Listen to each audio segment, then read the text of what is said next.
Halo, Halo. kembali lagi di Ruang Ngobrol. Kali ini aku sama Mas Bagas akan membahas komik Overlord terbitan dari Phoenix Gramedia. Ini udah kita reveal pas kita bahas Phoenix Medianya ya. Dan reelsnya juga udah ada sekilasnya. Bandrol harganya emang 58.000. 58. Pakai Aku jaket? tuh rabun jauh ya. Jaket ya? Ya pakai jaket, mahal karena jaket dan Yes. oh my god, Phoenix Gramedia tuh menurutku memang layak mahal ya karena Wah, emang iya, betul. presentasi produknya itu di atas rata-rata. Ada 4 halaman empat halaman art paper, terus ini kayak grimoire. Dalamnya tuh kayak grimoire. Kalau nggak tahu buku grimoire tuh buku kitab sihir, biasanya juga model-modelnya seperti ini. Ini kan jadi galau ya aku ya, soalnya kan gimana nih? Diurep apa enggak? Disampul Disampul apa? Kalau nggak disampul rusak. Kalau disampul ini nggak kelihatan. Yes. Kan bekas sampulnya bisa gitu. Ini diplastikin sendiri, Yang jelas secara produk Ya. oke banget. Komiknya juga, gambarnya juga gambar khas-khas adaptasi light novel ya. Jadi kalau kalian udah terbiasa sama ini, sepertinya tidak akan ada masalah. Kayak Musoku ya? Kayak Musoku agak Di atas dikit. Kayak saya SAO sih harus. SAO kayak gini? SAO, terus apa namanya, Mahoka itu model-model gambarnya juga. Kalau Mas Bagas bilangnya apa, sederhana ya? Iya, template kayak benar-benar mindahin anime ke Jadi, komik gitu. Dan ceritanya cukup padat. Ceritanya padat. Padat. Karena light novelnya juga padat sekali. Kita nggak ngerti light novelnya nanti akan terbit di sini atau enggak ya. Semoga terbit. Tamatnya ya. berapa? Nggak tahu. Light novelnya saya ingatku udah tamat sih, saya ingatku ya. Tapi tolong kalau komiknya masih berapa ya? Tapi beda nggak sama light novel? Sama ya? Kan katamu ada light novel yang berbeda sama mangganya. Ada kadang-kadang gitu kan? kadang-kadang. Tapi mostly light novel tuh sama.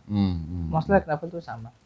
Ini adalah satu-satunya dari produk awal Phoenix Gramedia yang menurut Daris aku bisa baca. Ya, dari 4 komik yang terbit, aku beli 3. Yang satu yang Eminence of Shadow itu aku nggak beli. 2 itu menurutku Mas Bagas nggak cocok nih. Musoku sama? Classroom of Elite sama Mushoku Tensei. Sebenarnya Mushoku mungkin bisa ya, tapi karena kayaknya enggak deh. Karena Nanas udah nonton animenya, jadi aku prefer sama Nanas. Ya, betul. Nah, tapi Overlord ini menurutku Mas Bagas meskipun begitu, bisa ya. Saya menyelesaikan tapi cukup berat. Pertama, karena aku memang nggak familiar dengan isekai seperti ini. Yang kedua, isekai itu semuanya game bukan? Enggak harus ya. Enggak harus game. Tapi ini kan dunia lain. Ya, ini kan ya pengertiannya ya dunia lain ya, tapi ini game di mana gamenya game apa MMORPG lah sebenarnya itu. Tapi di sini ada istilah tambahannya kan. Virtual. Ya apalah gitu, pokoknya kayak gitu. MMORPG aku udah kenal lama, tapi kan aku bukan pemain MMORPG gitu. Jadi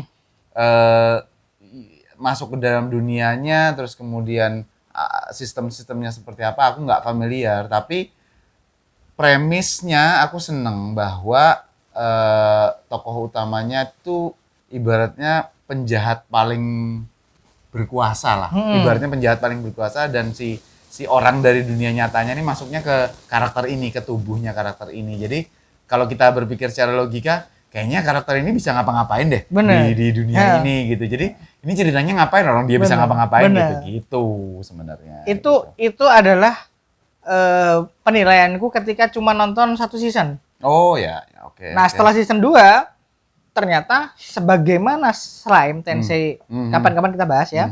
Slime yang bikin komik-komik seperti ini dengan karakter overpower yang memang ini nggak mungkin deh ada yang ngalahin gitu. Menarik itu adalah world buildingnya. Bagaimana si Momonga ini, kalau di sini Ainz ya. Nanti dia pakai karakter namanya kan Momonga. Tapi nama guildnya kan Ainz. Makanya dia pakai nama Ainz kan. Betul. Si Ainz ini bisa apa istilahnya menjelajah dunia.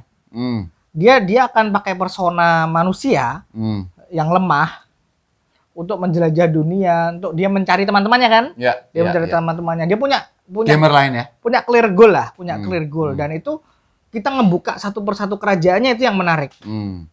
Walaupun memang minusnya adalah sense of danger-nya hilang. Iya sih. Jadi kita nggak ngerasa kayak, aduh nanti gimana nih.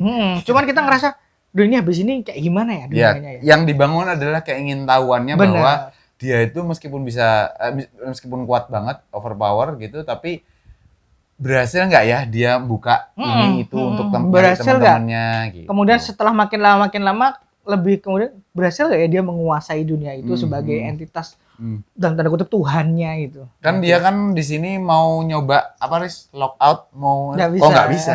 nggak bisa gitu.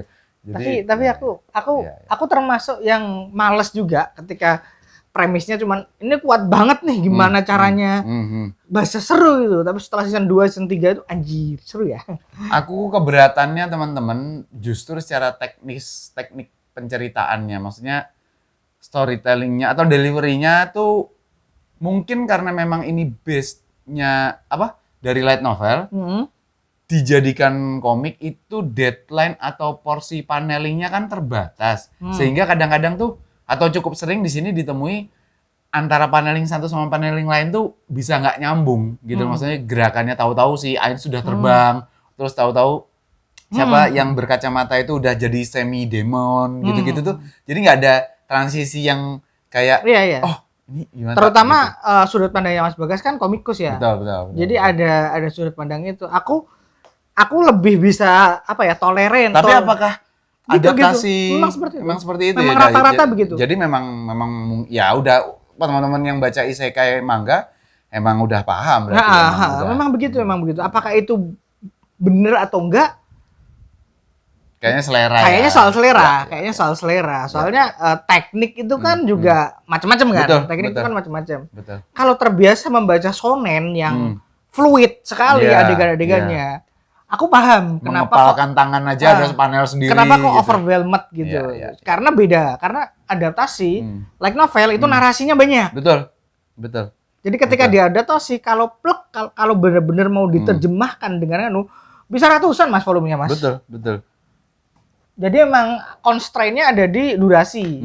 Makanya. Nah makanya poinku adalah apakah dia bisa deliver ceritanya dengan oke atau enggak. Overload dalam hal ini menurutku oke. Karena enggak sedikit pula komik dari light novel yang enggak oke. Oh gitu. Oke. Maksudnya bacanya tuh gimana ya? Oke lah. Aku sebut aja judul salah satunya Zero no Tsukaima. Aku suka banget tuh animenya. Tapi pas baca komiknya secara jadi kerasa kalau banyak yang diginiin deh. Rata-rata light novel yang isekai bagus rata-rata. Karena kita jadi beralih dari dialog ke aksi. Tindakan. Tapi kalau light novel dari ke komik, nah itu tricky sekali tuh karena yang penting itu kan adalah gestur karakter, terus obrolannya. Nah itu bukan jarang ya. Lebih banyak yang nggak oke-nya. Ya. Salah satu yang menurutku cukup oke itu nanti Classroom of Elite itu salah satu yang menurutku cukup oke. Ya hari itu nggak kurang. Classroom itu ada di Netflix juga? Ada. Nah, ini kalau mau beli bisa nanti seperti biasa akan kami taruh link di deskripsi sama komen top. Beli dari situ kalian membantu kami menyumbangkan 1.000 atau 500 rupiah kepada kami. Oke, thank you. Jangan lupa subscribe yang belum subscribe, yang udah subscribe, thank you. Tanpa bantuan teman-teman kita tidak akan bisa berkembang. Sampai sejauh ini, kenapa dipotong? Ditambahin. Ya. Sampai ketemu lagi di konten kita selanjutnya. Bye. Mas.